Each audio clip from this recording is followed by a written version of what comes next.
In the third year of the reign of King Cyrus of Persia, Daniel, also known as Belshazzar, had another vision. He understood that the vision concerned events certain to happen in the future, times of war and great hardship. When this vision came to me, I, Daniel, had been in mourning for 3 whole weeks. All that time I had eaten no rich food, no meat or wine crossed my lips, and I used no fragrant lotions until those 3 weeks had passed. On April the 23rd, I was standing on the bank of the great Tigris River. I looked up and saw a man dressed in linen clothing with a belt of pure gold around his waist. His body looked like a precious gem.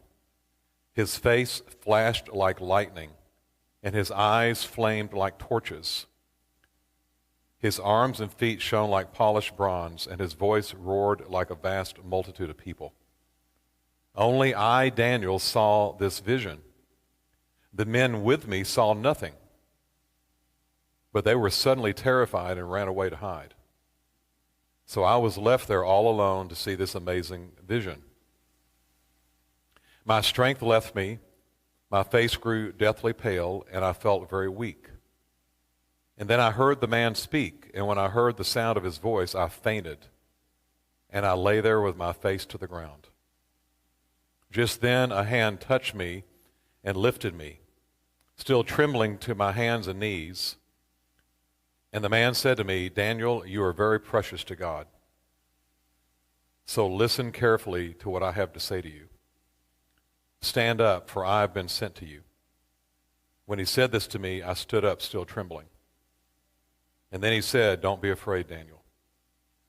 Since the first day you began to pray for understanding and to humble yourself before your God, your request has been heard in heaven. And I have come to answer an answer to your prayer. But for 21 days, the spirit prince of the kingdom of Persia blocked my way. And then Michael, one of the archangels, came to help me. And I left him there with the spirit prince of the kingdom of Persia. Now I am here to explain what will happen to your people in the future, for this vision concerns a time yet to come. So over the next 21 days, we're going to devote ourselves to prayer and to fasting.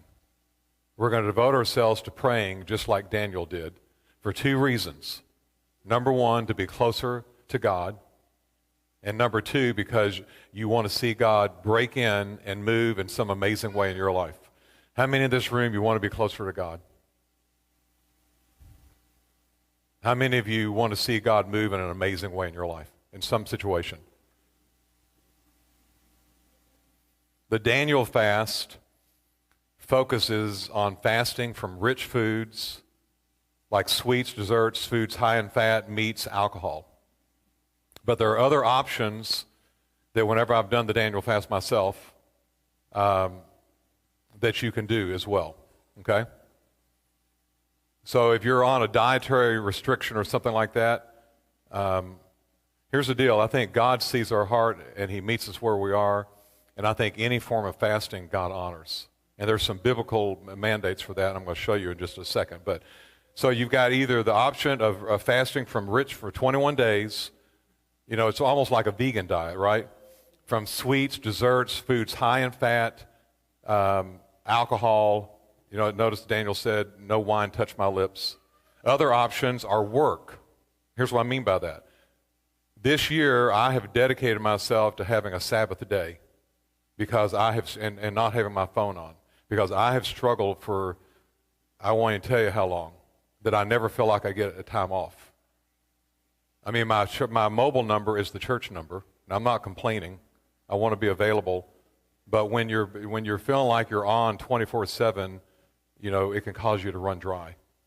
So I realized one time in my life I fasted texting for 21 days because I was so driven around my text messages and on my phone. I was constantly having my phone with me when I was with my family on my date night, and it was becoming a problem. We went on a family vacation, and it ended up being 2 weeks. It was 1 week with one side of the family and 1 week with the other side of the family. And I fasted texting for 2 weeks, and I decided, you know what, I'm going to go and complete this. For me, I had to give up approval because I was so concerned about what people would think. And next week, we're going to explore some more ideas around approval, ambition, appetites, and stuff like that. But other options are work. Like, for instance, do you have a day of Sabbath? Do you have a day where you turn everything off? And you fast from work? Maybe you're too driven around work. So in some respects, you're going to turn it, maybe in the evening, you're going to turn it off an hour early, and you're going to devote some time to prayer, meditation, and reading. And prayer for God to move in a powerful way in your life. Other options are like TV in the evenings or whenever. Facebook, Instagram. A girl I'm discipling says that she's going to fast Facebook and Instagram for 21 days. TikTok. Emails, voicemails, phone time, screen time, being abstinent. It says here in 1 Corinthians chapter 7, verse 5, it says, refrain from sexual intimacy for a limited time so that you can give yourselves more completely to prayer. So whether it's food, work, media, alcohol, sexual in nature, the point is God honors it when we fast and we pray. So fasting and prayer is a proven practice. I mean, it's absolutely proven. I've done it in my life. I've seen it's been proven in my life, and it's been proven in the Bible. And it was proven for Daniel. One time, the disciples were in a situation, and they were praying about it, and nothing happened. They came and they talked to Jesus about it, and they said, why didn't something happen? And Jesus said this, he said, because this kind of situation you're dealing with, this kind only goes out by prayer with fasting.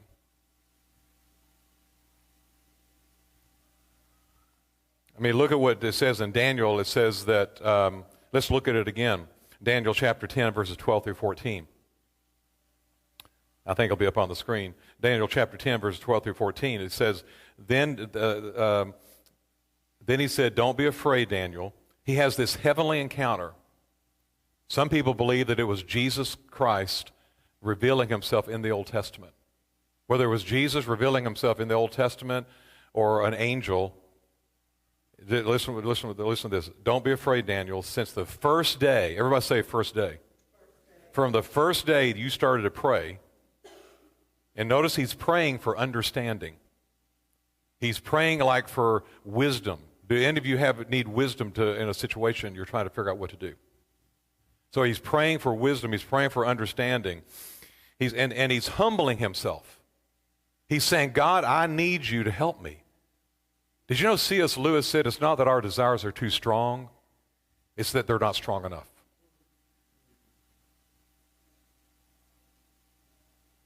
I'm telling you that if you will humble yourself means, God, if you don't show up, I can't do this.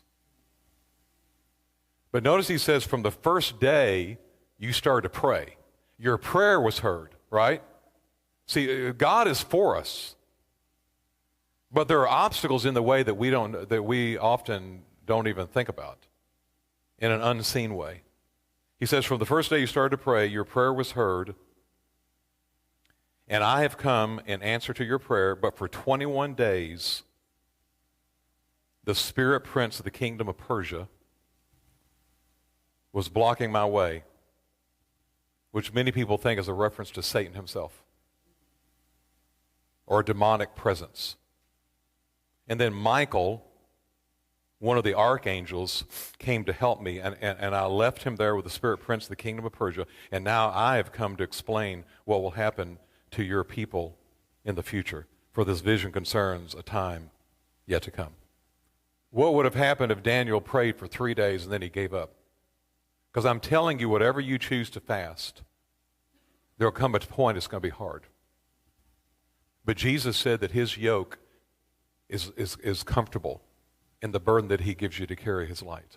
Maybe it's a test in how bad do you want it. But God wants to, here's what I've learned about fasting. It's not so much about God trying to convince God to do something. But there are spiritual obstacles that are in the way, unseen obstacles, evil, demonic forces that we often, like in the unseen world, that we often don't even think about. I don't have this in my notes, but I just thought of this. I'm going to read it anyway. Galatians, Ephesians, Philippians, Colossians. So Galatians, Ephesians chapter 6, verse 10. A final word, be strong in the Lord and in his mighty power. Put on all of God's armor so that you'll be able to stand firm against all the strategies of the devil. Did you know there's a force at work against us that does not want us to advance in our relationship with God? In a moment, I'm going to tell you the biggest tool that he uses against us. But it's an unseen world. See, we're so used to, like, we see our neighbor. By the way, your neighbor is not your enemy. The person next to you is not your enemy. Turn to somebody and say, you're not my enemy.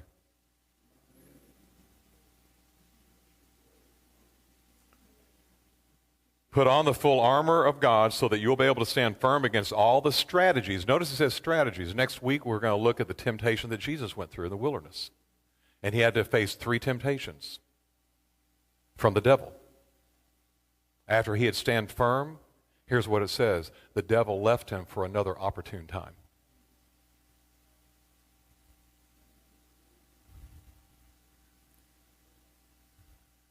For we are not fighting against one another. It says flesh and blood, and that's what it means, one another. I mean, the quicker we learn that, the quicker we're going to grow in our relationship with God, and we're going to see resentment, disunity, anger, jealousy, whatever it is, we're going to start to see that broken. Because we know that we're dealing with an unseen spiritual enemy, which is why we need to devote ourselves to prayer. Which is why at times, it doesn't mean we do it all the time, that we need to devote ourselves to prayer with fasting. I don't understand it.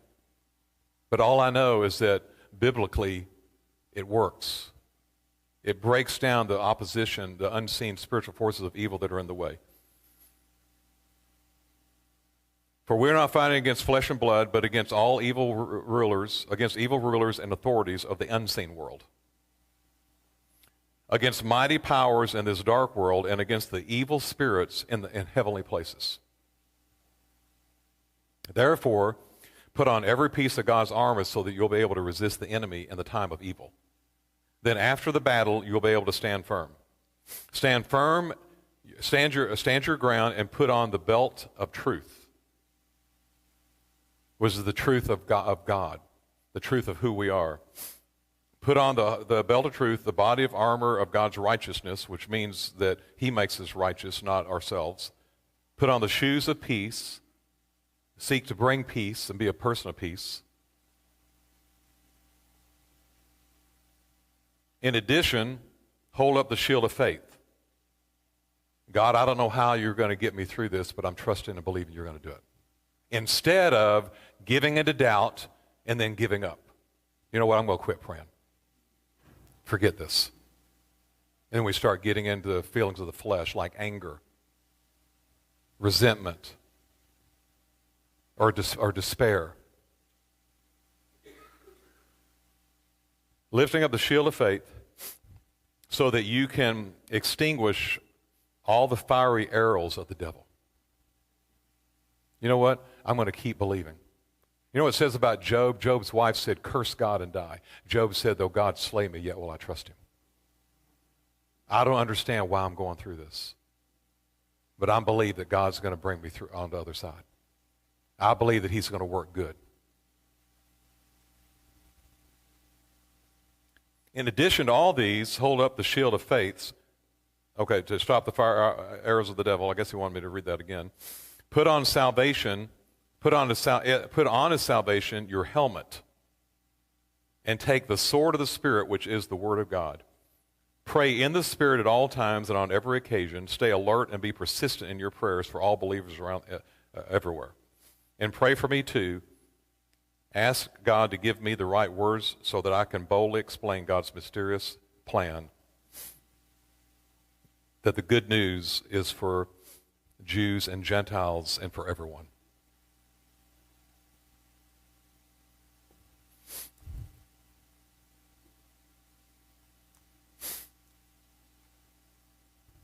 Food, sweets, desserts, Daniel said, no delicacies, no meat, and no wine touch my lips. Some form of work because you're too driven. You don't have your job has you. Some form of around the TV, or maybe it's all of it. See, it could be some of it or it can be all of it, because the Daniel fast is called a partial fast. It's not an absolute fast. Some form of media, some form of screen time. What is it that God's laying on your heart that you're willing to set aside so that during that time you can devote more time to being with Him, more time to praying, more time to being in His presence? And let me teach you something recently that I've learned a lot about. It's about how, and I'm going to talk more about this maybe in the future, but it's about how the left brain and the right brain functions. The left brain is more analytical. It's more about truth. It's more about planning. It's more about doing. The right brain is more about being. But the right brain is more in touch with our senses. It's more about how we feel about things. For instance, even when you say, what are we thankful for? Why don't we think about how we feel about that? How do you feel about what you're thankful for? And as we get in touch with our senses and our emotions, and we feel, it's often been said that God heals what we can feel. Have you ever heard people say, I don't know why I'm crying? And they just try to stop. And that's often a sign of the presence of God. I mean, many times when I feel God's presence, I have cold chills down my whole body. What if I'm go like, ooh, that's weird, I'm going to stop that. See, this is God's way of moving in our right brain, which fuels joy and moves throughout the left brain. It doesn't mean that truth, planning, analytics, and doing is not important. But this is why many people who, and even in the church and in discipleship, and in our relationship with God, even in prayer, let's take prayer, because that's what we're talking about. You approach prayer analytically. Well, I have to pray. Well, I should pray. And we make it so formal. And here's what I've been doing. It's really helped me. I get to that place of prayer. I find that quiet space. And I begin by saying, Jesus, I love you so much. I wonder if you could just say that with me right now. Jesus, I love you so much. Thank you so much for loving me. You mean everything to me. Thank you for loving me, Lord.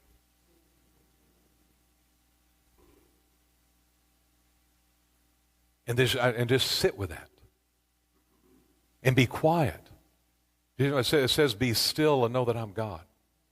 It says, let all the earth be silent. It says in Revelation that for about 30 minutes there was complete silence in heaven. And then out of that begin, as you feel moved, emotionally even, not analytically, you begin to pray. And then maybe you're quiet again. See, here's what I want to encourage you to do. Have enough time for that where you don't feel like you've got to get to something else.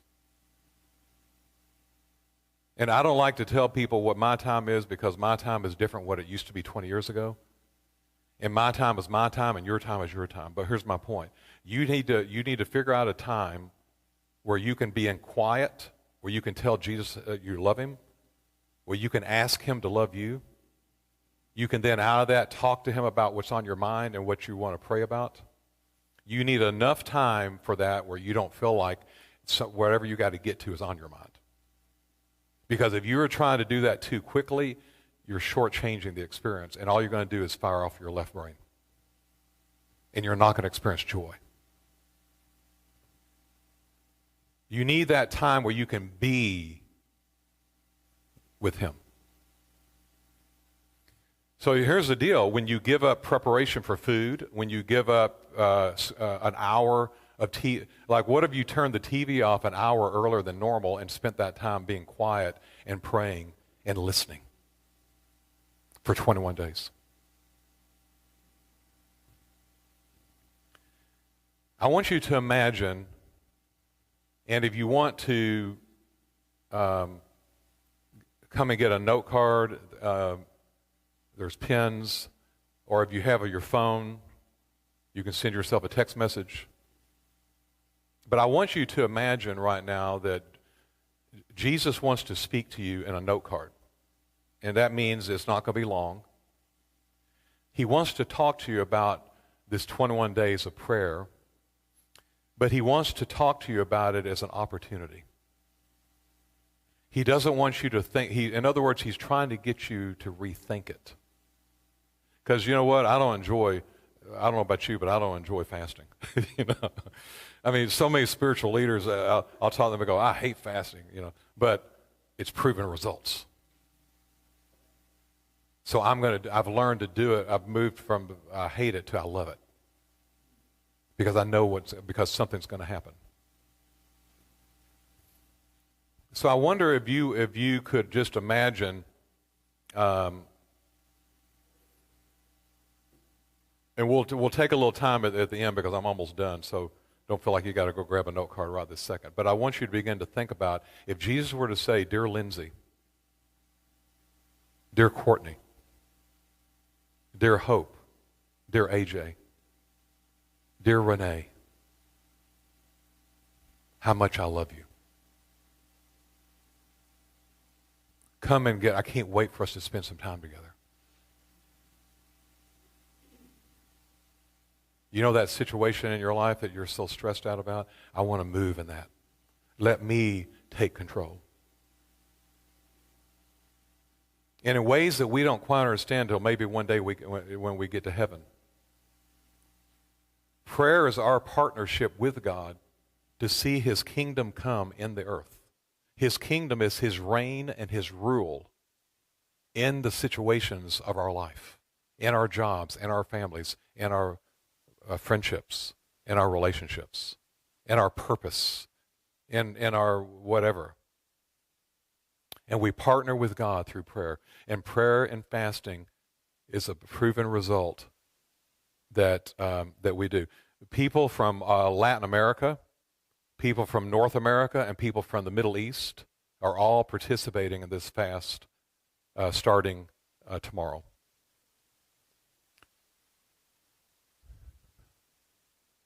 And here's what you do. Every time, whatever you're going to fast, every time you think about missing it and feeling it, right? Because it doesn't mean it's so sinful.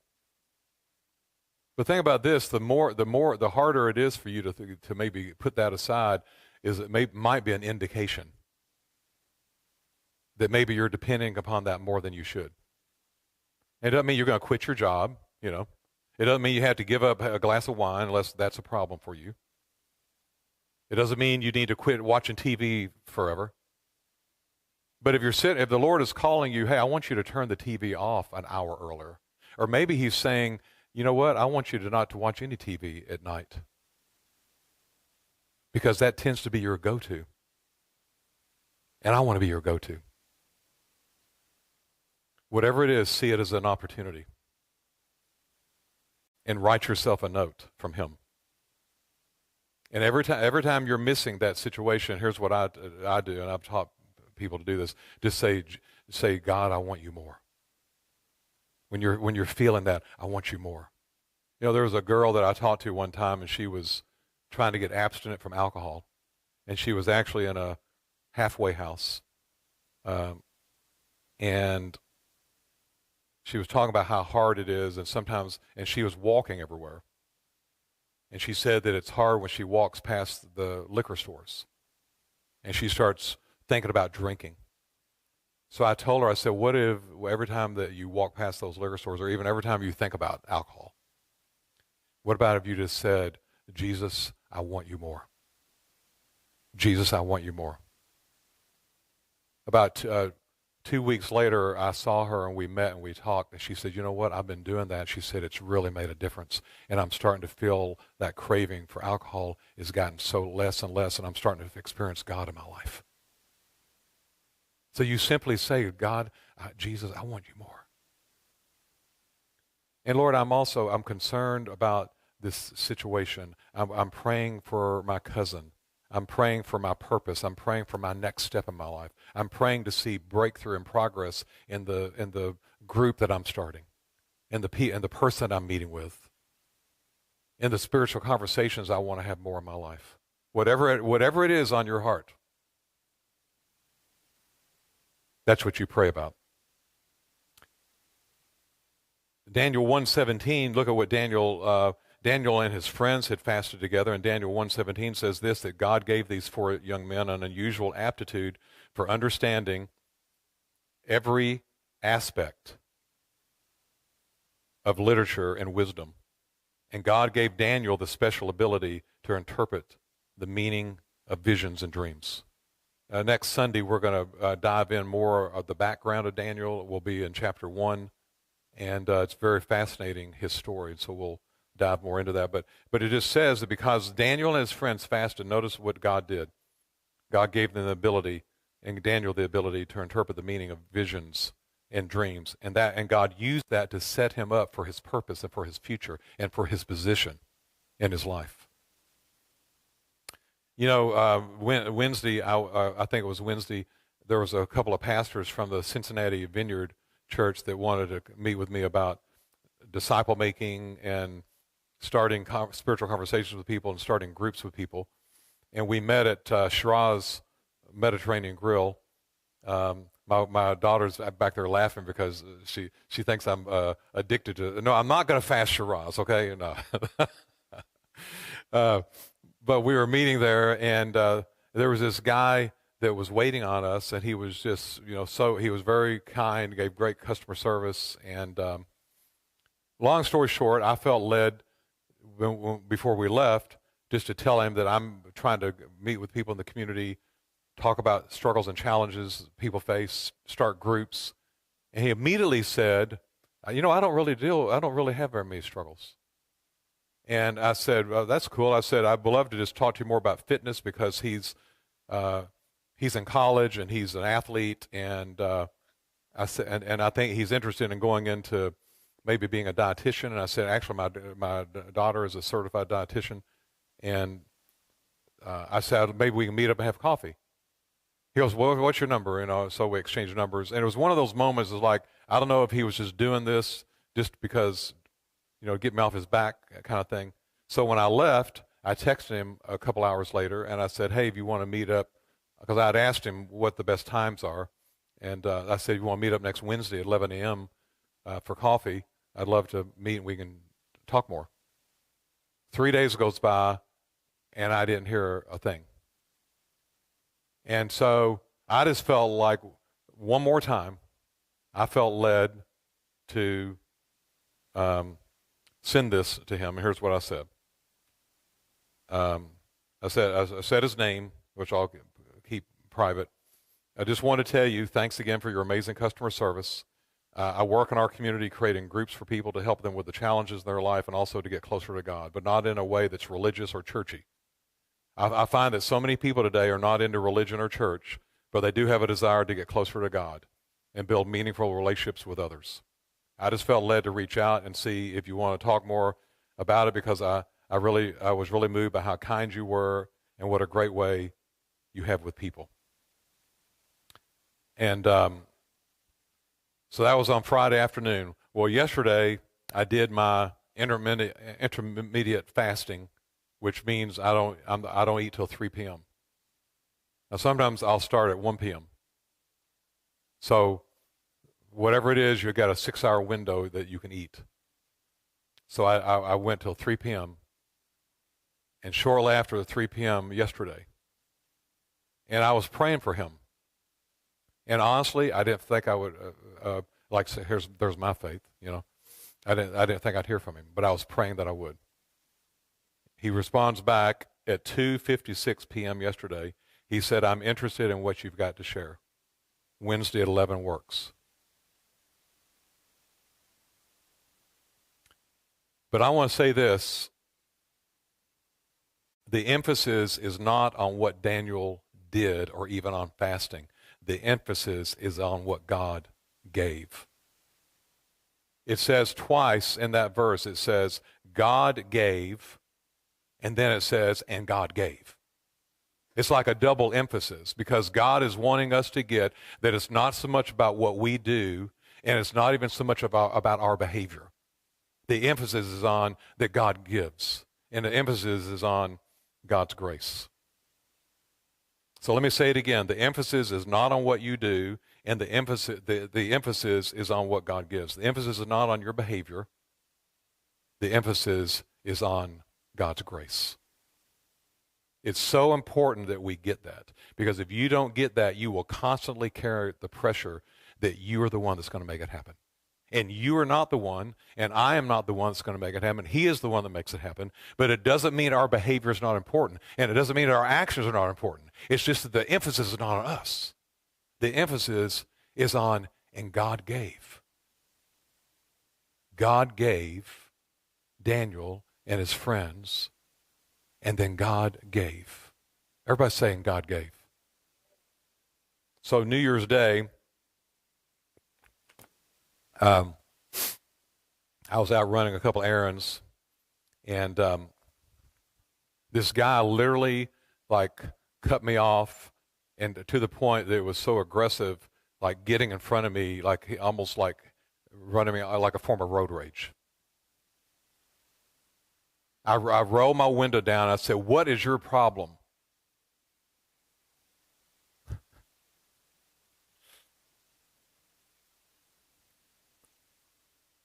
And here's the deal. I had just spent that morning 2 hours in prayer, in meditating, and in reading, and I felt so close to God. And here I was acting like that. And immediately, so I just go on, and immediately I'm disappointed in myself.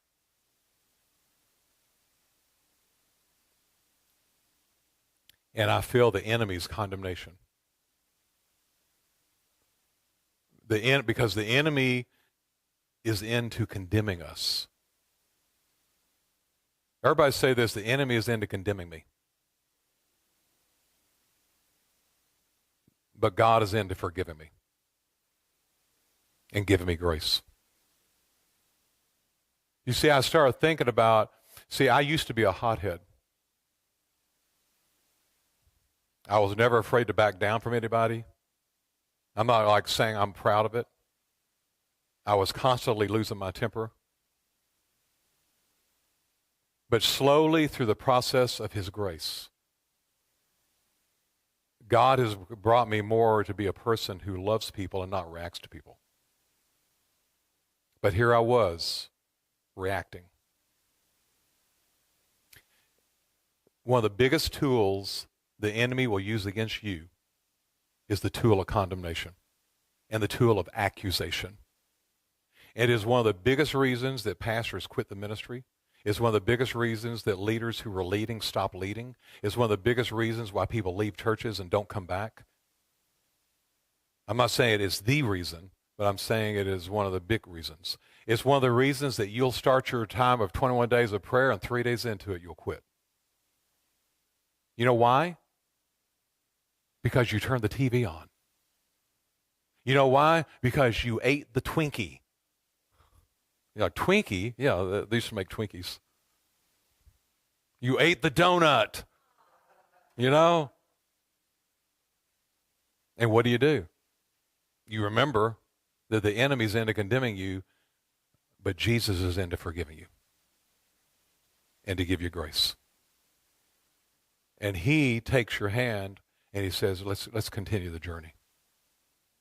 See, there's no such thing as failure as a disciple of Jesus. There's no such thing as being as a follower of Him that failure. Failure is only final if you choose it to be, not what He chooses. So I'm saying that to say that when you embark on these 21 days of prayer, there'll be a point it's going to be hard. But there's something waiting. There's opportunity. Look at what it says about Daniel. After 21 days, the first day you started praying about your prayer in heaven was heard. But it's taken me 21 days to get to you. What if Daniel only did it for 10? What if he only did it for 3? He did it until he got his answer. You know, some of the disciple makers that I follow over in the Middle East and throughout Europe, you know, they told me that they do a Daniel fast. They hardly ever do the absolute fast. Absolute fast is like it says about Paul, you ate no food and drank only water for 3 days. And of course, Jesus did it for 40 days. They turn to the person next to him and say, "You're not Jesus." No.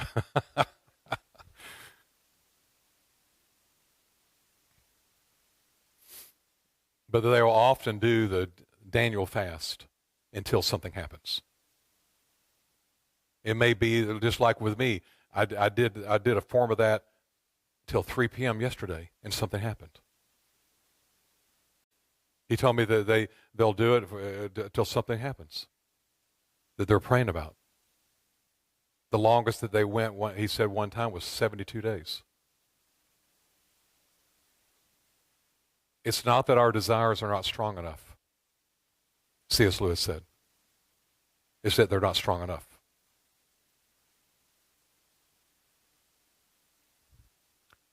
So don't let the tool of condemnation, the tool of accusation, take you down. And don't let the tool of consumerism take you down. The Lord longs to see a people, a bride. We are his bride. A people be raised up who are passionately in love with him. Because it's the greatest gift that you'll ever know in your life. And if you continue to approach your prayer time or your relationship with God from an analytical standpoint, and like you're supposed to do this, you'll never do it. Or if you do it, you'll be miserable. But if you approach it from a standpoint that I get to do this, if you approach it from a more relational standpoint, if you approach it from a standpoint of just of loving every morning, say, "Jesus, thank you so much for loving me. Jesus, I love you so much. And I thank you for loving me."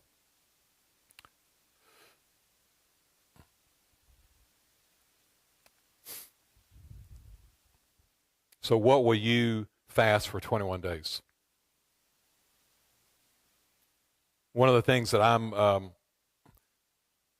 this year I've been really working on is my self-discipline around going to bed on time and my self-discipline to get up early. Because just because of my schedule has changed. And it used to be I could go to bed when I want to and get up when I want to. And sometimes I'd stay up till 3 a.m. working on sermons, writing. You know, you're always thinking about stuff to talk about.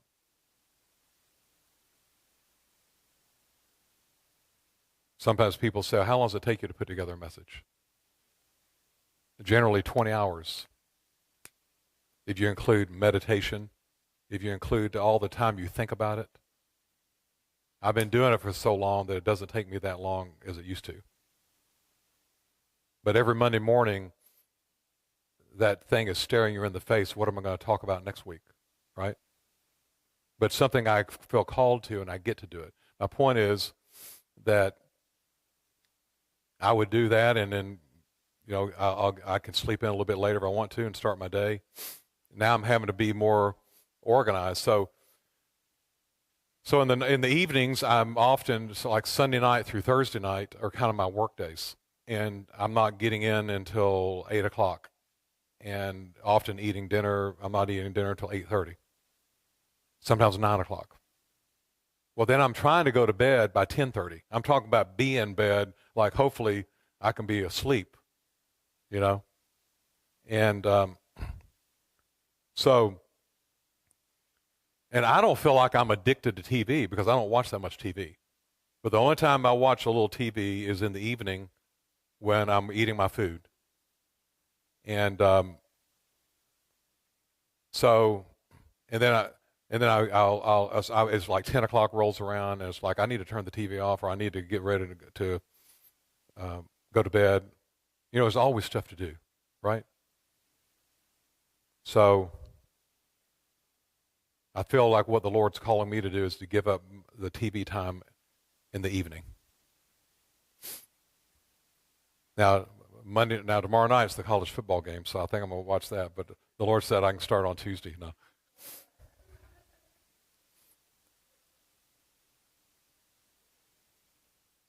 What will it be for you?